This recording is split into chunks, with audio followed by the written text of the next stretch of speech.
Welcome to the Lady Bandits podcast, women supporting the creators, artists, and writers of music. We're excited you joined us. So let's get started. Hey, Love welcome. it. Well done. I'm Love so it. excited today. We have the most special uh guest, I think. Not only is it KayAnna's mom, but she is also a radio and DJ personality, and her name is Pamela. So, hello everybody. Yay. Everybody, thank you. And I'm just so excited because I for the longest time wanted to be a DJ on the radio.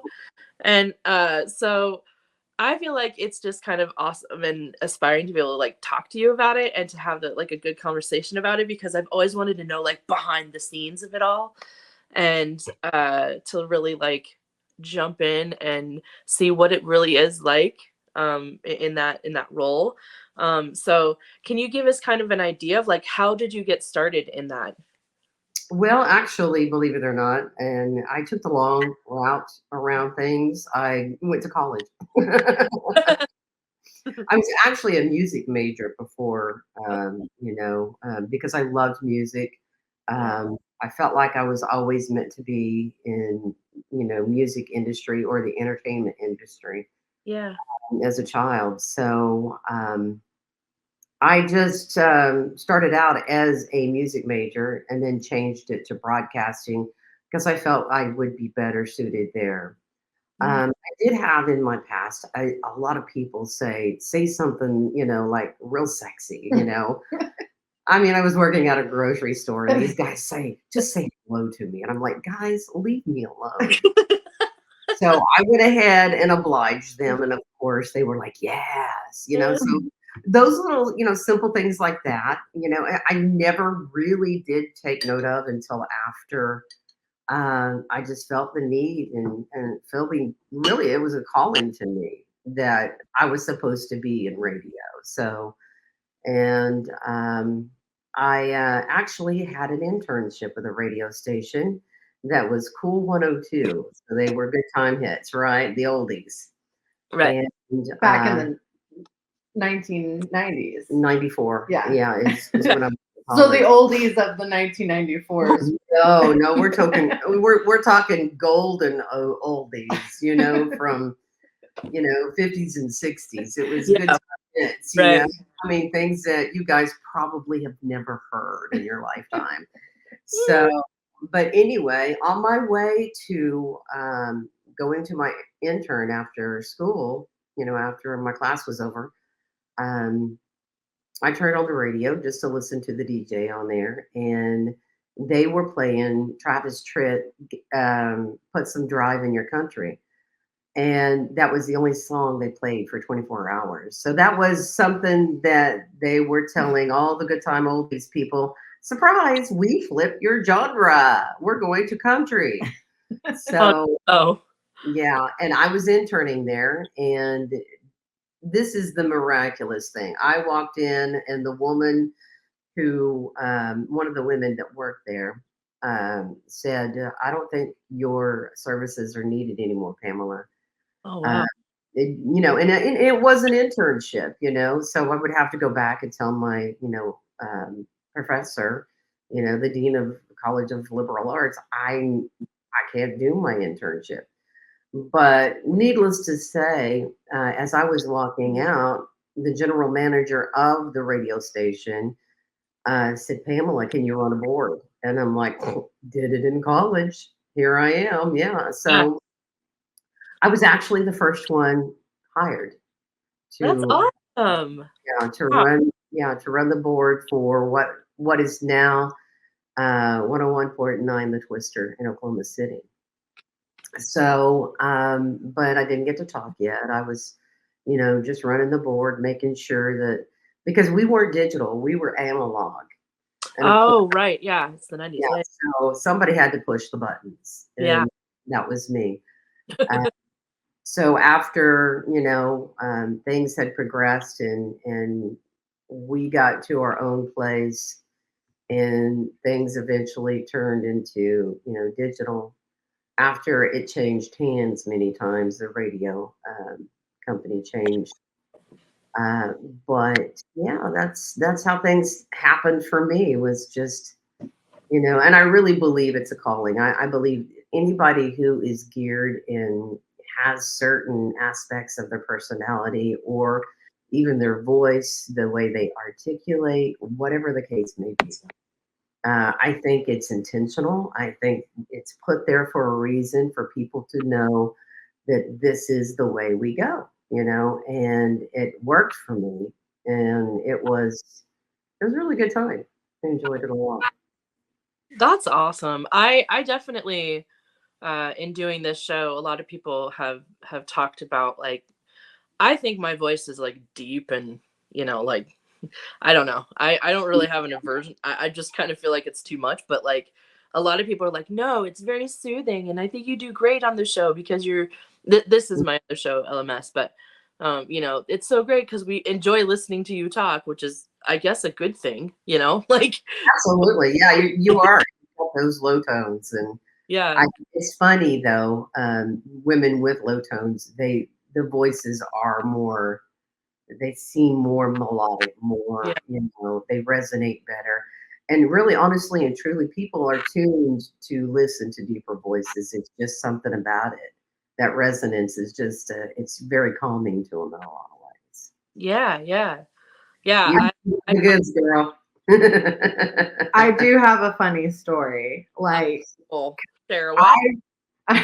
well, because like we're talking about the low tones of her voice. Yeah, I so she was in the radio business and I was like 4, right? So she's, on air and her time spot was 7 to midnight. So she had to be at the studio, during that time. So like whoever was watching me, usually family members, I would not go to bed unless I heard her voice. So like oh, it would soothe me to sleep.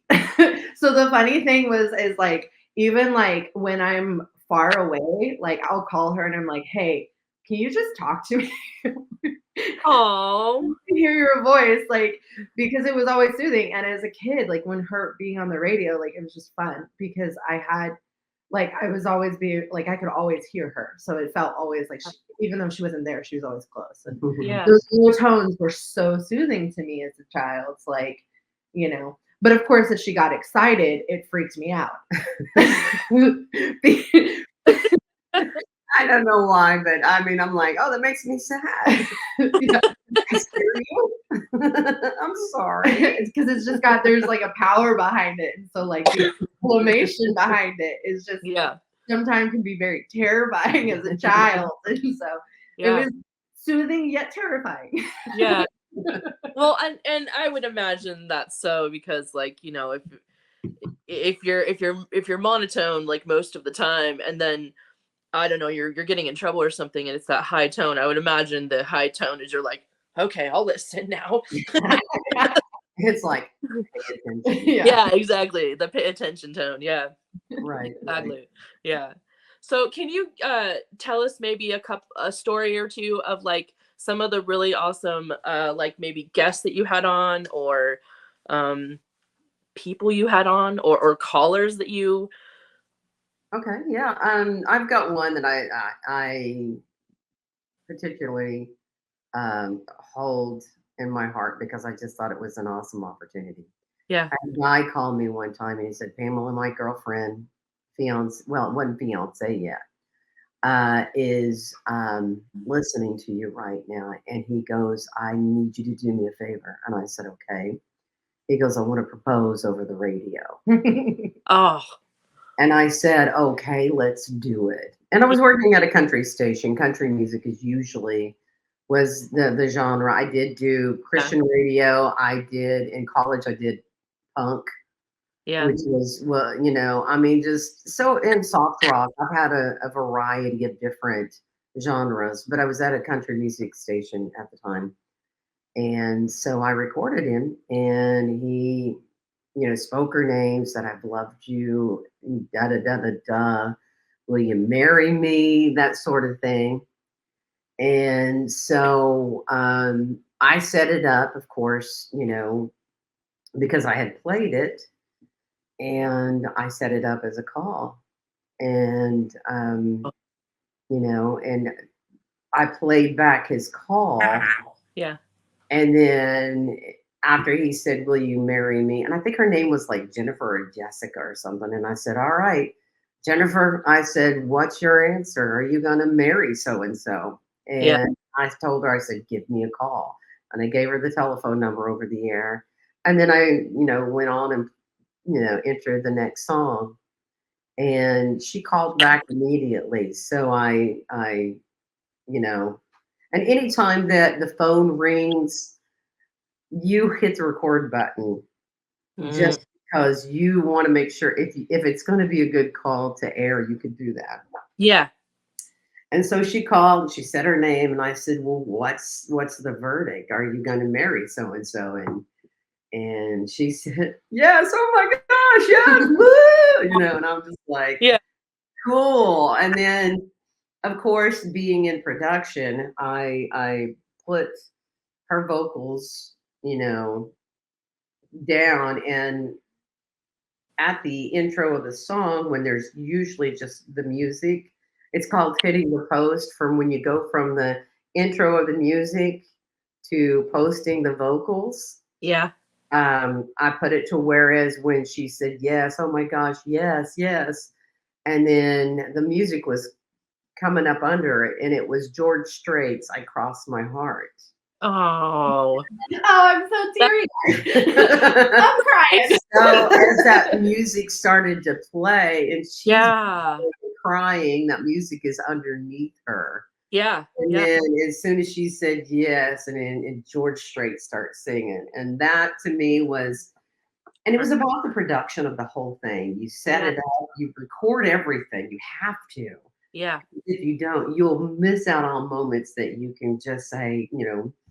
"Hey, the Twister, what's going on?" Yeah. And people will call in, and you'll get into conversations. So, but that was one of the most, I think, epic time in my radio career is when I was able to set up a proposal and get the answer on air. And as a matter of fact, I pieced it together and recorded. I got it on a cassette tape somewhere. Oh, But that's awesome. yeah, I still Still have it. That's so But cool. that is probably one of my most proud moments is that I was able to, join people together, Yeah. a special time. So yeah, it's That's cool. so cool. Oh, that would be so much fun to be able to like be a part of somebody's story like that, Mhm. and to have the that be kind of encapsulated not for just for you, for the audience, but also for them, and to have them be able to go back to that and be like, I proposed on the air, like Right, the right. for the rest of your life. How many people get to do that, for the rest of your life you get to tell people. Absolutely, because there's not a lot. I don't think they, really realize that. And I honestly and truly, I think I was there for my listeners anyway. And Mm, um, my show was pretty big at 7 to midnight. I mean, I was in the rating books for a kind of middle of the road radio audience, which is about, we were like 55 as far as, the market size. yeah. Oklahoma City was at that time. So it was kind of middle of the road kind of radio station and listenership.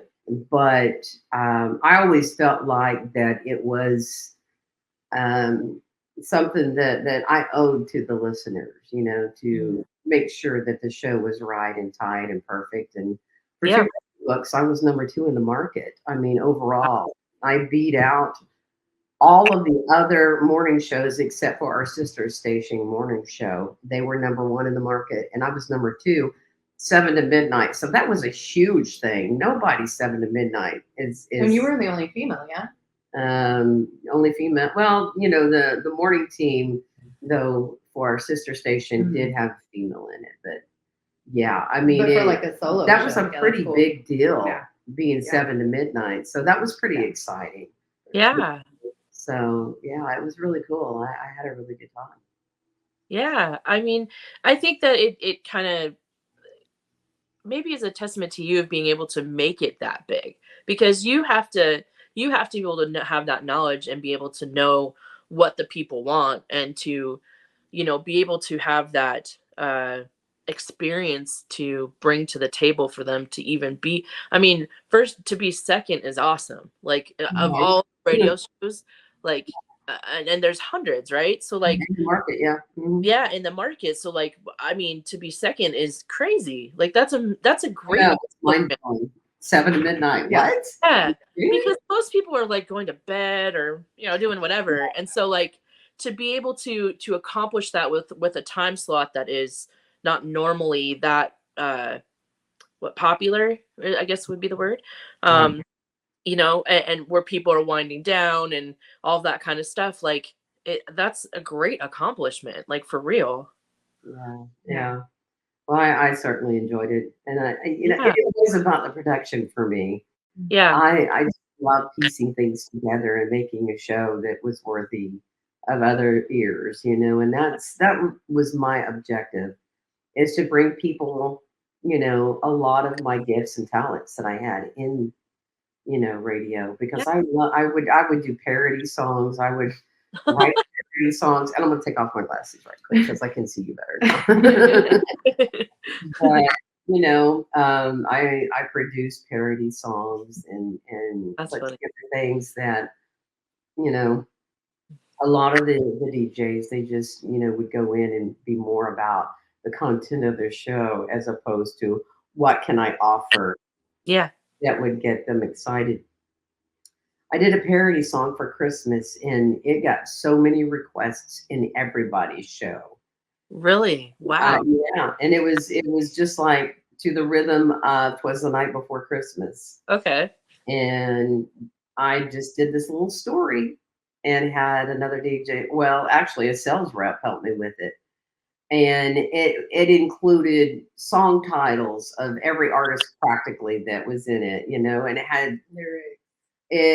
it had the just artists and song titles in it that made it, and everybody loved it. It was just something that was just, it was pretty cool at the time. So Yeah, Yeah. it's still pretty cool, like, especially because, like, ever so often we'll hear it again, but, like, if you were in that time in country music, like, you knew who these big names were, and it was like the Night Before Christmas rewritten, but it was, like, for country music, and it just, like, it hit right in that pocket of um, kind of like fandom, and then also like what was going on in like Yeah. the environment of country music. So like the way it was written as a writer, for her to be able to produce and create that content, that people were like, this is awesome, this is Yeah. amazing, like, let's do it, let's play it on other shows. That's, I think, what really made, Yeah. like, her, like, I growing up seeing how she, like, created that was just one of those things where it was just like that drive to just be her, like, and Yeah. that was the pocket she lived in, man, was just, she knew how good she was, she could do it, she could produce it, and when she released it, it just, like, it hit, and I don't know, I think I'm probably one of your biggest fans. Because it's just like having that influence as a young child to be able to see like a craft being honed in, or a craft being worked on, and like that drive to like be better at it, like, because I remember sitting when she was recording it, I was in the studio, and of course she's saying, and it's analog, she's cutting the reels with a Yeah. razor blade, like, it's not swear. digital, like, It it was was, so old school. yeah, so she's taken like 8 tracks from this huge wall library and recording it, and then cutting it to where it's like literally taping it on top of each other. There's no, like, you can't see when it comes up. She's like, we rewind, like that was like one of my first radio experiences, like Wow. being behind the scenes and in the booth while she's working on her craft and her creativity, was like, I just remember as a kid being like, wow, this is big. Like, this is cool. Like, this Yeah. is cool. Like, I don't get to see, I get to hear the end result, I got to see the process, and that was like, I don't know, I think it was inspiring for me too. Yeah. She got to Wow. see, she got to see a little taste of the guts of things, you know, Yeah. Yeah. all the mixture and you put it together. But yeah, I mean, if you've got, and I wasn't so much knowledgeable of my talent, to be honest with you. I think it was just something that I felt the need to do. Mm. I mean, it was in me, and Mhm. and and and if I can encourage anybody in who they are and what they were created to do, I would just simply say, pay attention to those urges that is positive Mm. and good and healthy for you and others, Mm. because that is a part of how you were created to help others. Mm. Mm. Because and really honestly and truly, it was about my audience. I wanted to be about other people so that they could understand how beautiful they are. I mean, Gee, I and just wonder where she gets it from. I know. I'm like, and back to you, Kara.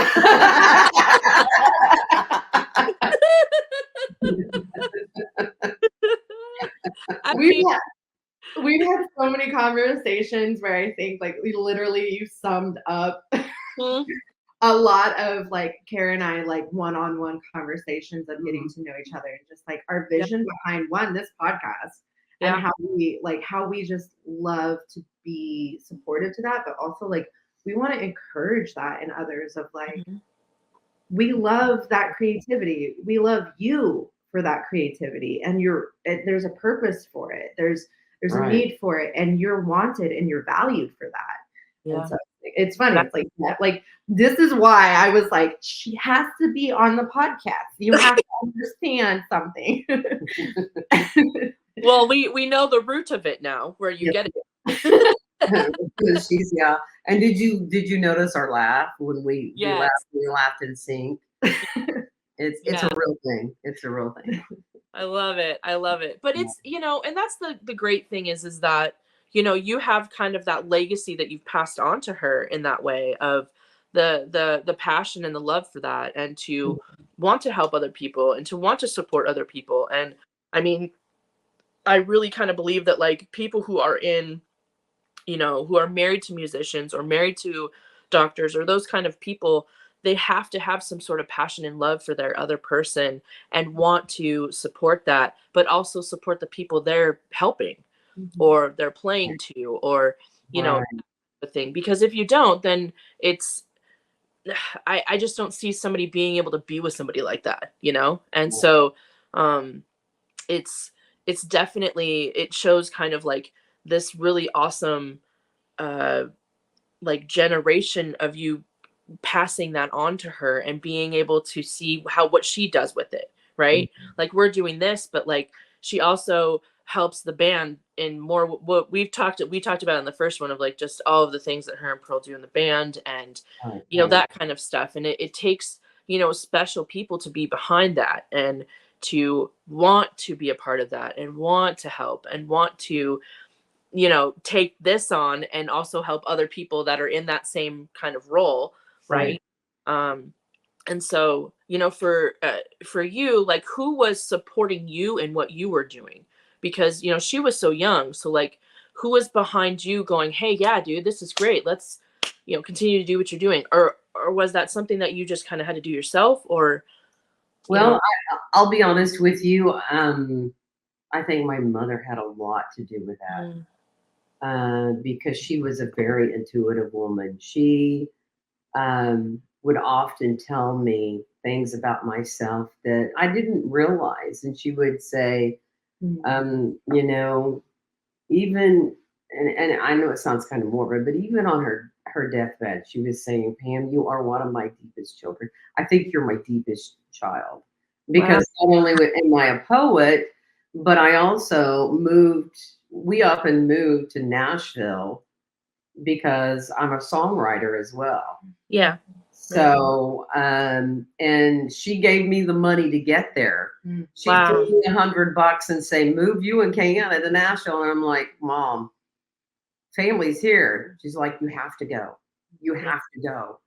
and I went hesitantly, but I came back after about almost 2 solid years. But I came back because I wanted her to be raised around family. I wanted her to have that connection. Excuse me. Yeah. And but eventually it turned out that I was supposed to come back. And I've lived in Nashville now for roughly 5.5 years. Wow. Yeah. It's maybe 6 years now. So, but yeah, I mean it's and again it's all a part of what is in me, what I have been, created to do, and that is, I'm a writer, and I would tell people, if I weren't in radio business, I would be writing, and sure enough, I'm no longer in the radio business, and I'm currently a songwriter in Nashville, and just plugging out the songs, Wow. crazy. So, but I think family, I'm so grateful for family, because my parents, both my mom and my dad, were my biggest fans, even in radio as Yeah. well as in songwriting. Now, my mom has since passed, Hmm. but my dad, he's 83 years old. He's an old bass player, Oh, and he's had his time in Nashville. So I'm kind of living, I picked up living the dream from him, I guess, to move to Nashville and songwrite. But he was a musician himself, and he calls me daily. What's happening in the big old town of Nashville tonight? And I'm like, well, Dad, this is what I'm doing. And he says, well, you keep writing those songs, baby, and it's just, wow. yeah, it's, if you've got family, it's one of the most that support you and understand who you are and what you are meant to do, then it's phenomenal. It helps you to stay the course, because there are days, because I'm originally from Oklahoma City, that's where most of my family lives. There are days I long to go home Yeah. and I know. just pack up my stuff and move back home. Yeah. I know. But I know that I would be out of sync with who I am and what I was created to do. And so that's not an option for me. And in music, whether you support someone who is in music or the individual that is in music themselves, the truth of the matter is you've got to have an understanding. These people have this gift. Mhm. They've been given this gift. This is how they need to operate. And if you don't see that, if you don't partner with them in that, then what's going to happen is there's going to be strife and division. Yeah. And it could ruin a relationship. So, and the truth of the matter is, giving. She's like dropping the mic over here with wisdom. I'm just like, dang, like holy crap. Well, I'm just saying, because I see It's the even truth, in though. myself. It's even in myself, Yeah. And when you get around other artists, let me just say, that's where, I mean, the goo-goos and the juju start happening. You get excited. What do you do? Oh, I do this. Oh, cool. I Yeah, I love that. Just the best. It's I my got writers. I am so manic about, because Yeah. you're so talented. Yeah. And I just want to go, I'm a lyricist, period. End of story. I don't have the music. I've got melodies sometimes, Yeah. but the people that co-write with me now just blow my mind totally. I feel that. Yeah. They're so gifted. And I'm just saying, so if you have a relationship with somebody who is in the music business, hold on tight, because it is a ride. Yeah. But be that support they need, because that is going to be your greatest reward, because you support what they're doing and you get the love back, because you're so excited Yeah. that you understand who they are. And if you get those pieces of them and say, yes, you're meant to do this. Yes, you did a great job. Your show is epic. You know, I mean, once you do that, you just made them love you 1,000 times more. 100%. Yeah. So That's and interesting. Like that's the thing that I think I've through doing my other show LMS, like that was the one thing that not a lot of people were on board in the beginning. They're like, "Oh, you're just talking to musicians, or you go to a lot of shows," or because I was going to like, I don't know, 20, 25 shows a month, right? yeah, Like yeah, every time I got anybody had a show, I was there. And right, so and it was way before I even had the show. And then when I did the show, it was my response to everybody going, "You're just a party girl," and blah blah blah. And I'm like, "No, this is like I love this. This is something I'm so passionate about, and I love just going to sit and watch. I'm not getting drunk. I'm not any of that. I'm right, just going to right, hang out with some friends and watch a show, you know?" right, right. So but I had also, unbeknownst to me, had almost grew up in it in my 20s too. So I Mhm, started when I was 19 in 2000. mhm, Excuse me. And I had been in it with my who is like my big sister. Her name's Wendy, and she just brought me all through my 20s through everybody. I mean, just so many people.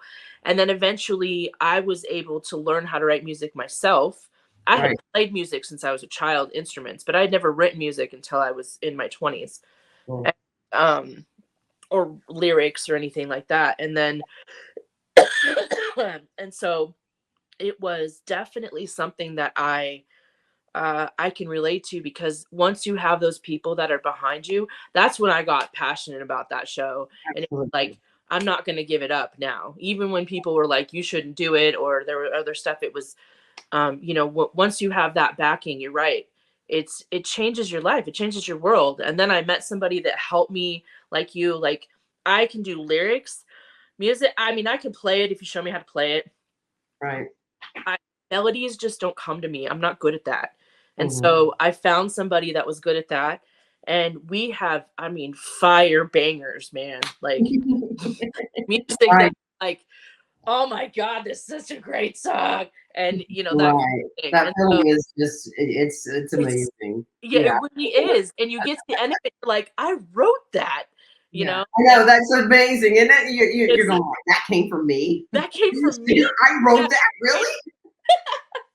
It's Wow!" yeah, It's exactly. crazy. Yeah. Yeah. And Mhm. once I started making writing music, that was a whole different thing. My family just like hopped on board at that point. And they're like, Perfect. maybe she is a musician. Or yeah, maybe she does know how to do it. You Yes. know, I put my first song out on I had two songs out under a different band. Like Mhm. they took it, but my song for myself under my name, uh, it was totally sad. But also that's when my family was like, whoa, like, okay, this is crazy. Like, you really do have like this awesome gift of like Mhm. writing. And Mhm. so, for you to just kind of mic drop all those things of like people really being behind it and really fostering that passion and that love and that Mhm. gift that they have is so important, because I know that from my own personal life, and I completely agree with it, because I think that's what changes, you know, people's perception of themselves when they're doing something creative and that they have so much love and passion for. Right, right. Well, I can give you an example of something that I experienced recently with a new co-writer. And I said, and I put it out there in the atmosphere, I said, I want to write a jazz song because I just love jazz, you know?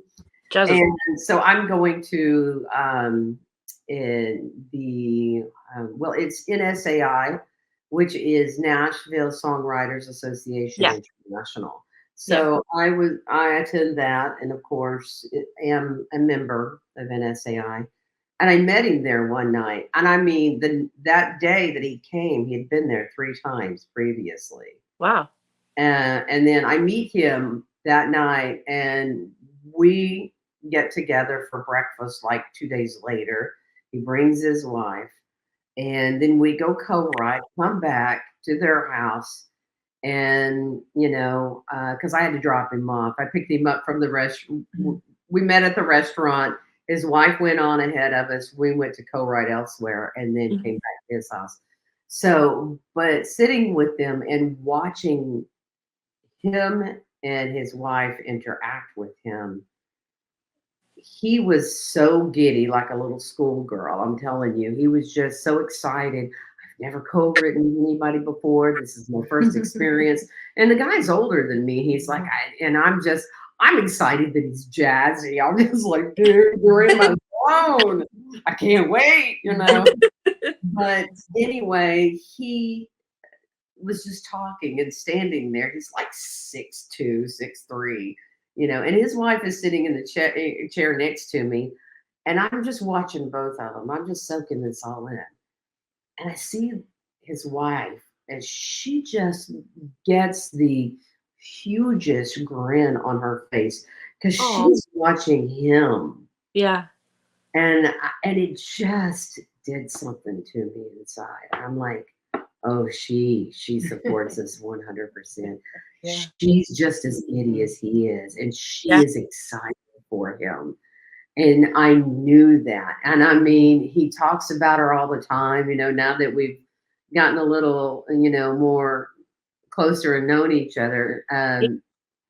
It's just amazing. And I'm always like, and her name is Patty. And I'm just like, so how's Patty doing? Oh, she's doing fine. She said this. And I'm like, she so gets him. Yeah. And it's beautiful. It's music to me. Yeah. And there's a song in that right there. I mean, Earl, I'm going to sit down and write some lyrics later. Okay, so for your songwriting, I just want to know. So my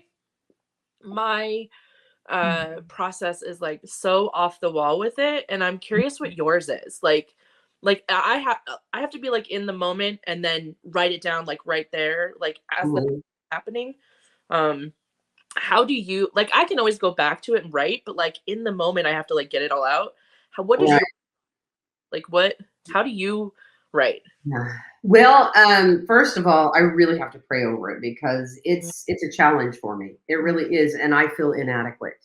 I'm just going to be honest with you. I feel really inadequate about this because I do believe it's a calling. But, I just invite God into it. And I say, listen, you know these songs. You already have them with you. You're going to download them to me. So let's go. Yeah. But when I sit down, I take a moment and I just sit there in front of a blank piece of paper or on my computer, blank document. And I look at it. And then I go, okay, what's on your mind? Yeah. What are you feeling right now?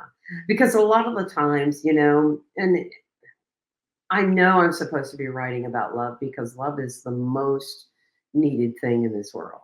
I know that's my goal. And sometimes it's about jaded love. And I write a lot of angst songs. I'm not gonna lie, girl. But also those two can bring people to a realization that they never had. Yes. So it's how you write it. It's what you include in it.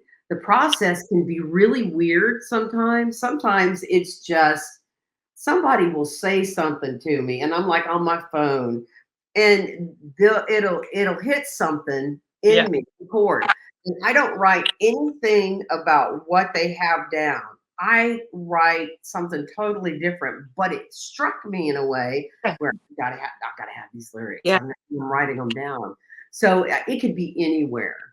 But my process is I usually start with the chorus because that's the hook. That's where you get attached to the song, Yeah. And that's the one that, because they sing the chorus more than they sing verse 1, verse 2, or the bridge of verse 3. Yep. So the chorus has to be good. I just wanted to ask, like, where do you get the inspiration from to write? Like, where does that come from? Do you have a certain person? Like, is there music that inspires you? Like, where does your inspiration to write come from? As a lyricist, it's more about words people speak. Just to give you an example, I was working at a company where we had little cubicles, and I had a woman or a young lady, KayAnna's age, sat next to me, and she loved the music industry. She wanted to get in it too, and beautiful girl. Anyway, we had become really good friends, and so we laughed a lot at work. I mean, she was like part of my joy there because it was a hard job sitting at your computer all day, getting and having to make phone calls. So Yeah. anyway, so she had just said something about she got off a phone with a bad phone call, and she goes, "Well, excuse me," you know, or she said something like that. It wasn't excuse me. She said something to the effect, well, like, pardon me. And I was like, and then, because the phone call was over, I said, yeah, excuse me while I cry, like being very Yeah. sarcastic about it. And when I said that, when it came out, I literally went, oh, where's my post-it note? And I wrote down, excuse me while I cry. Well, that's the title of one of my songs, and it's a very bluesy song, Yeah. and excuse me while I cry. I can't keep these tears from falling, you Yeah. know.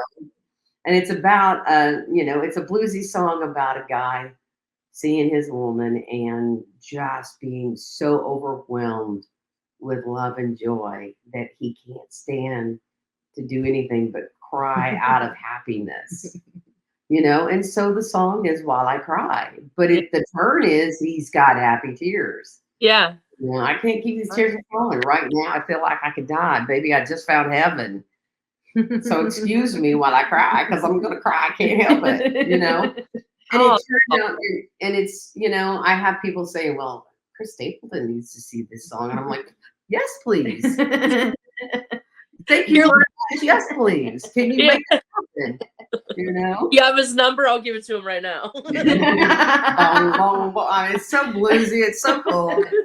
She's like, let me text him. What was it? Let me pull up my buddy Chris. Yo, dude. Well, you would way know him more than I would. There's no way I could. Right. Yeah. I mean, for heaven's sake, he sings Tennessee Whiskey. Like, come on. Come on, girl. Ain't nobody can sing it like him. Yeah, I'm 100%. I'm sorry. Yep. Yeah, it's beautiful. I love that song too. That is one of my most favorite. So when I started getting right back into seeing bands and stuff, the first one I went to after a really long hiatus was my friend Dakota Poorman, and he was, back then he wasn't really known, but I walk in and this dude is just singing that song, and I was like, oh wow, like I thought nobody could sing it like him, like Chris Stapleton. And he has Dakota's voice is just like so unique, but I just fell in love with that song. I wasn't in the country. I wasn't really at the time. I wasn't really in country at all. Yeah. And I was in your 90s country, Shania Twain. Girl, come on now. That's what I played. And, Alan, all these guys, right? So I got once those guys kind of phased, I was done. I was like, I didn't really listen to it. But then all of a sudden I get into seeing Dakota all the time. And then I got into listening to the new kind of wave of country, like the Taylor Swift and that kind of stuff. And so it was like, okay, maybe I do like country. Maybe it is okay. And then I started really getting into it once I started watching him, because he was playing with a whole bunch of country artists around the world, around the city. Right. And then I found out that I more like the country artists that are local than I do famous. Yeah. So I was like, maybe I do like country. Yeah, and there's some really talented people out there. They really are. Yeah. And I'm not just country genre. I love it all. I can sit down and listen to, something, one performer that I'm more interested in is well, Ben Rector. I didn't really pay much attention to him. And he's got a following that is huge. I mean, he's touring with Dan and Shay, who is Uh, country, but he's more indie pop or, yeah, but I love hearing his songs because number one, they're very positive. He's very positive. He's an entertainer and a half. I mean, if you ever get a chance to go see him, you will be entertained all night long with him. yeah, But it's just, I think everybody has to open up the wheelhouse door and say, listen, here's a new flavor. Let's yeah, check this out because music and song is imperative in our lives. I don't think people really realize Mm. how important music is for us because it brings us to a place where we remember something, back when you were a kid, or you remember somebody that mhm, has now gone on, but they used to influence you in such a way that you see that in them in that song.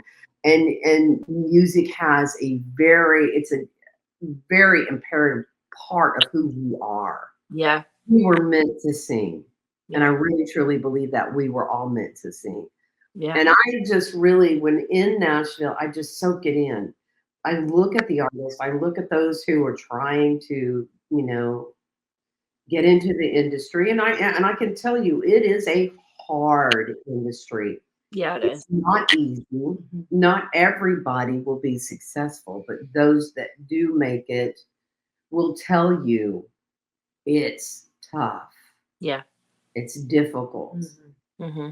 And so, but that doesn't mean you stop. That doesn't mean you give up. That means you move forward no matter what. Yeah. And no matter how long it takes, you One know? that's Um, kind of a I honestly think that's kind of a Nashville mentality though, because um, you know, uh when I was kind of in a point where I wanted to quit LMS, I had two people that were from Nashville that were mhm. here playing, and one of them he comes every year, and he was like, "Why are you giving it up? Like, why? What do you mean give it up? Who does that? Like, no, No, you no, going figure it it's out." you. It's a part Why- of you. Yeah, he's like, "Why are you giving this up? Like, you're great at it." And it was definitely in that moment where I was like, okay. And then the second person came the week after. Same thing. Excuse me. Confirmation right No, there, twice. Confirmation. yeah. And I was Well, all don't right, do it. Don't fine. give up. Yeah. So it's interesting to me because I think Nashville itself has this awesome way of teaching artists that, I mean, honestly, Nashville's I think kind of saturated, but also, you Very know, much, yeah. it makes you work harder and get better and try and be unique and try and be, that one in a million. And I respect people going there for that because it is hard. There's so many people there. And I know 7 people that have been on my show that have moved there Right. and to try and make it. And it's just been, you can see that they're having fun, they're performing and all of that, but it's definitely, they tell me it's hard. Like you It'll take have to, yeah, it'll take a toll on you for sure. Because yeah, I felt it. I have felt it because and the thing about it is not being an artist myself, I'm, in the way of vocalization, in the way of yeah, singing and instrumentation. But having the words sung, by somebody else is pretty dang cool. yeah, Uh, but even that, I go to venues all the time. Every week, I'm going somewhere to hear my song played. mm, Just hoping that the right person is listening to it and saying yeah, we need to record that song. And yeah, that's really you have even though it's saturated with everybody who's trying to make it, you still have to do the hard work. yeah, of And, course, and they will tell you, most people will tell you that Nashville is a 10-year town, Mm. meaning that if you're in it for the long haul, you'll get there yeah, eventually. yeah, You said something that is very key. You mentioned that it is if you work at it and continue to get better, then if you learn from your mistakes, learn from what others are telling you to do, watching others do, that have been there for a while, then you're on your way. It's just a matter of holding to who you are and what's in you, because not everybody can sing the songs that you write. Not everybody can write the songs you write. Nobody can perform the songs like you perform them. You are an individual who has the ability, the gifts, and the talents. So, therefore, you are music in itself. You really are. And you just have to keep pushing because there's no other you but you. Yep. And that's where you go and you say, I am able and I can do this. Yeah. You have to encourage yourself because it's tough. Mm. There are days I wish that I could just pack everything up and move home. But I know that I would be out of sync and I wouldn't feel right. You know what? What's so funny? I got to tell you this about me personally. When I am not writing like I should be, I am with my family trying to get back to Nashville in my dreams. Wow. And I'm sleeping in Nashville. So, I'm telling you something. And I'm like, no, I have to get back to Nashville. I love you, family. And I'm so glad I get to see you.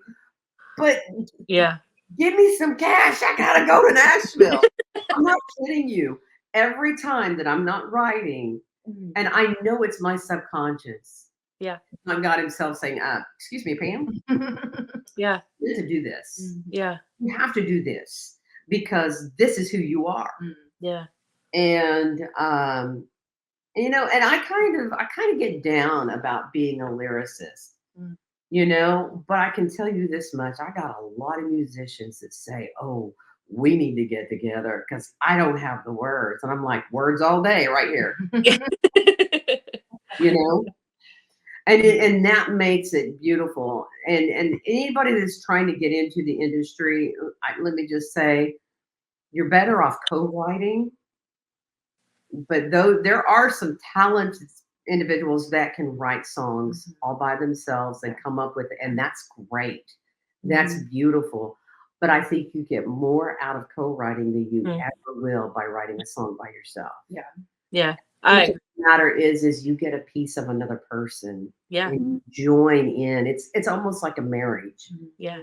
Every song is a marriage, Me and Katie, my friend Katie Wade, she and I are the co-writers that write my songs together, and she does the melodies most of the time, and I have the words, and she'll fickle with the words too, but absolutely, yeah, like most do. But I think we're like 20 songs in now, and it's been so much fun. Like I've tried to write with other people, and there's really only one other person I've really been able to write with, but Katie and I just click really well. And I agree. I don't think I could do it. I mean, I don't have melody. So like, that's like you, like I struggle with that, but like, but Katie can just come up with something on a dime, Yeah. And we also do the hook first, right? So we're like, okay, what's the concept? What do we want to say? Like, right. And then you go with the hook and we build it out from there. But I'll usually have like a skeleton of what I want to say, and then we go from there. But it's crazy because I don't know that I would want to do it on my own without Katie, because I love that dynamic and how we work together. And, we just bounce off and we're just so good at it together that it's like, why ruin a good thing, Like, so I agree with it. Like, I feel like, plus you have that other creative mind that you don't have adding to it, right? And so maybe they hear something better, or maybe they, like, I will never forget, I had like 4 lines together at the end and as the outro, and Katie was like, I think we should flip it. Like, instead of it going this way, what if we did it this way?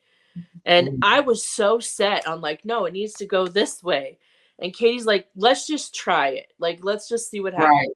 Right. And so I've also learned through her, like, music doesn't have to be a certain way. You can manipulate it and move it and change it and all these things. And so when she flipped it, sure enough, it was so much better. But like I wouldn't have known that had she not like suggested it, right? Right. I Right. completely understand the like working together with somebody. I always recommend it too. I'm like, dude, just work with somebody else. Like Right. you have another creative mind. You have another person, the outside looking into whatever you're trying to say, and maybe they can see it in a different way you do, and bring another perspective or another word or another lyric or whatever, you know. So I definitely agree with that. I think it's so much fun to just like be able to sit there and create with somebody else. And back when you were saying like you get so excited like talking to other people about it, like I get crazy. I'm like, yes, let's talk about it. You know, like I totally I understand. Or if they talk to me about like local music, I'm like, yes, let's talk about it. Who are we talking about? You know, like who do I get to list that I love so much that I Yeah, get to Right. yeah. That's great. Part of being the support team, you know, like you're the cheerleader as well of like, Yeah. yeah, you're doing the thing. I'm so proud of you. I'm so happy that you get to do Yeah. that. Yeah. Exactly. Well, I think it would be a great time to ask our questions for the wrap up. Yes. So, Mom, I call her Mom. You can call her Pamela, but or Mom. You call me Mom. I'm Mom to everybody. Just call me Mom. You're my new mom. Yeah, There yeah, we go. I got a new mom. I got a new mom. Just don't tell your old mom. Yeah, Yeah. Keep it under wraps. Yeah. Growing up, my friends would, Our little secret. Yeah. Our little secret. my friends would call her Mama Pam or Mommy Pam. yeah, Mommy Pam or Mama Boykin, which you know, Mhm. last name, you know. So like they were like, yeah, and some of my friends, closest friends, would just call her Mom, you know, just be like, hey, Mom. Me too. Yeah. Even now, my friends call her that. They're like, "What's up, Mom?" Yeah, exactly. Yeah. So it's like She answers as if it's real, you know. Yeah. So anyway, okay. So Mom, if music, one of our questions is, if music or radio has taught you anything, what is the biggest lesson that you've learned from it? And what's your biggest takeaway? Wow.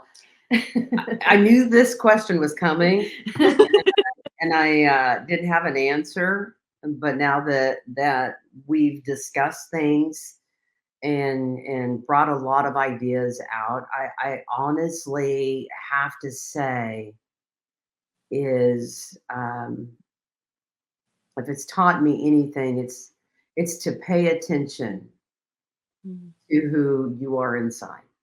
Mm. It's to pay attention to those little ideas and thoughts that just seem to so happen to be put into your mind about who you are and what you like and what you're meant to do. Um, Pay attention to your circumstances. Why am I here at this point, at this time? What am I getting from this point at this time?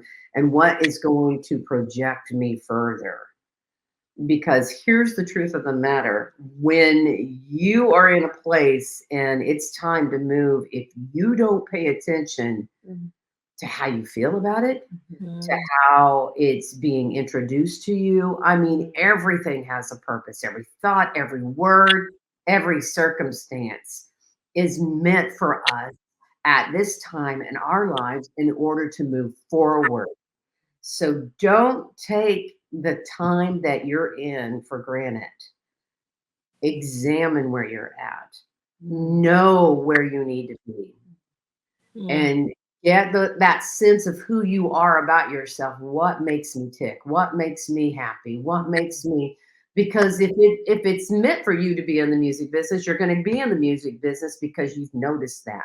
If you're meant to be a doctor, a lawyer, or even a truck driver, if that is your juju, you got to go. You got to do it, because here's the reasoning behind it. Because everywhere you go, in every aspect of life, or every town, city, or state that you end up in, there is somebody that you're going to influence. There is somebody that's going to take note of you.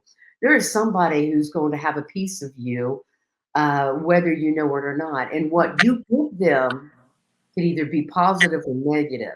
So pay attention to what you're having here in the core of who you are, because I appreciate now the fact that when I was in a certain circumstance, I was without a job for a year and a half.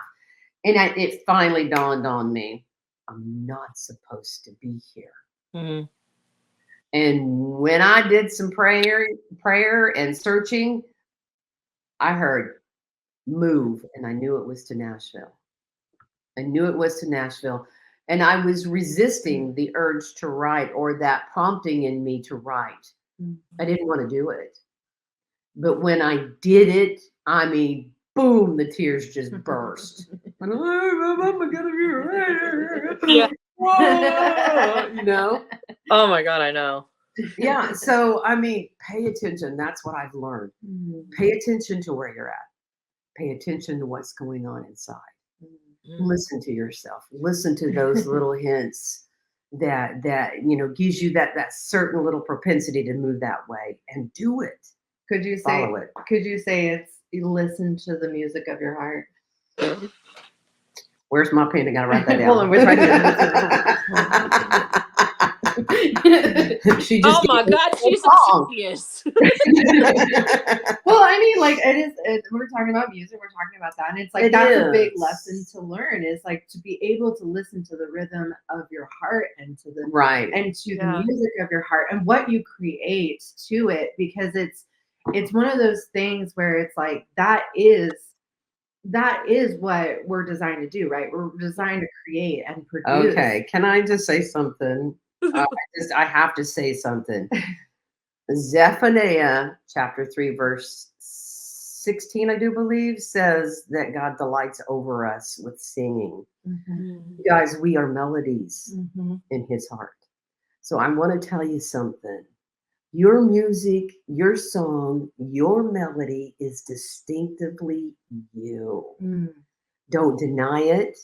Don't dismiss it. Don't say it doesn't exist, because it does. You are a melody, and you are beautiful. Take that to the bank. See, and that's why I'm like, because I know that there is, we are created with that rhythm. We have that heartbeat. It is a beat. Yeah. That shows life. It shows creation. It shows that. Yeah. And each person is so different that we can be able to, if your biggest lesson of what music has taught you is to be able to just sit still and listen to the rhythm of your heart and what God is calling you to do. If he's singing a song over you, he's writing a song over you. He's, he's writing your lyrics. And that's something where it's just like I want to make that connection and relate to it and be like, no, that's so true. It's so true that it's like, as people who are creating, if it's cooking, if it's writing, if it's producing, if it's music, if it's, just being a doctor, whatever you have been gifted to do, there's a rhythm and there's a purpose, because when you put it all together, it's a symphony. And the music of it, when it's all in tune to God, when it's all in tune to God, it's a beautiful symphony, and that everything is so connected that it has everybody has a sound, and and so if we can just like be able to slow down to listen to people's hearts, to people's minds, or whatever they're going through, and just be able like, hey, you're a little offbeat, but I'm going to sit with you. Let's get back on track. I know that you're hurting. Your melody's a little slow right now. Let's sit together and talk about it. Let's talk a little bit. It's just kind of like an organism. You just be able to like see and read each other's. Well, it's true that we all have frequencies. We all have frequencies. So, but anyway, I know. I'm sorry. I'm like, kind of went a little long, and there's that pop question, and I think that you kind of answered it. So yeah, a little bit, yeah. Yeah. The kind of like the other question is like, if knowing what you know now with like your life experience in music and in the industry, how could you encourage others, like encouraging your younger self? Like, what would you say to your younger self? Oh my goodness. We ain't got time for that, girls. But I think you like really. There's several times I could tell that you hit on that encouragement. Like if you could encourage someone For or sure. your younger self, what would your biggest encouragement be to yourself, getting you to where you are? Okay, and I might even shed some tears if I get emotional. So excuse me while I cry. I would have to say, don't be so hard on yourself. Mm. Don't be that person that is critical, cynical, doubting, afraid. Because you matter, you're worth it. Oh my gosh, you are worth it. And I've had God tell me that a couple of times. Bam, you're worthy. You're worthy. Just know that you're here for a purpose. Yeah. You are here to make this place a better place. And if you lose who you are, I would say sit down with yourself and grab a hold of yourself and say, I love you and you matter. Mm. Because that hug needs to be from you first before you give it to others. You need to know that you matter before you can understand every other soul matters. Mm. Don't be hard on yourself. And I have to tell Pam that all the time. You're too hard on yourself. A lot of people want to even co-write, easy on you, Pam. You know, you're doing what you need to do. You're in a good place. And so I would say, love yourself, give yourself a hug, show yourself some grace and mercy, and not to be so hard. Yeah. You know, smile a lot on purpose. Yeah, on purpose. Yeah. Yeah, that's great, man. You guys, this has been an amazing podcast. This episode is just, I think I've learned more than I could ever dream of. But I thank you so much for coming on. You add so much light to the world and so much love, and especially to a business that is really hard and has a lot of criticism. I think you just light it up and make it better. And I'm just so thankful that you decided to come on and share that light with us, because you know, it's an amazing gift that you have, and I'm feel very honored that you chose to come on and share it with us. Girl, I voluntold her. She did. She didn't choose anything. Mom, you're on a podcast. But you know what, Kara? Thank you so much for having me. I have enjoyed this so much, and I just know that what you're doing is beautiful. I just know that those that are in this industry, it's hard. Yeah. And it's tough. But the best thing you can do is just keep pushing yourself. Don't be hard on yourself, and just love people, because every single human being is a beautiful melody. And I just know that spending time with you, you've written some words in my heart that I'll definitely be writing. So thank you. Thank you so much for your time. I'm like, it's an emotional podcast for me. I'm like, I love both of you guys so much. Little love here. Come on. Well, everybody, thank you for joining us on this episode. And I hope that you got some light in your life, because this was just crazy and awesome. And I know I'm walking away with that. So if you guys have anything you want to ask, or have anything, see, now I'm going to cry. What the heck? Okay. Back together. I we're at the end of it, and now I'm getting emotional.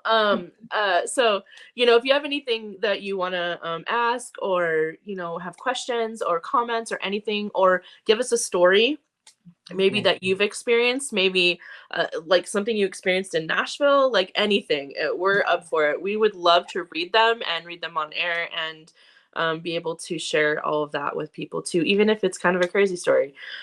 So we appreciate you coming and supporting us in doing this show. We love you for it, for being fans of our work as well, and something that we are so passionate about and love. And we hope that you'll join us on the next one. Thanks again, Pam, for coming on. We love you. You're welcome. I think she's gonna come back.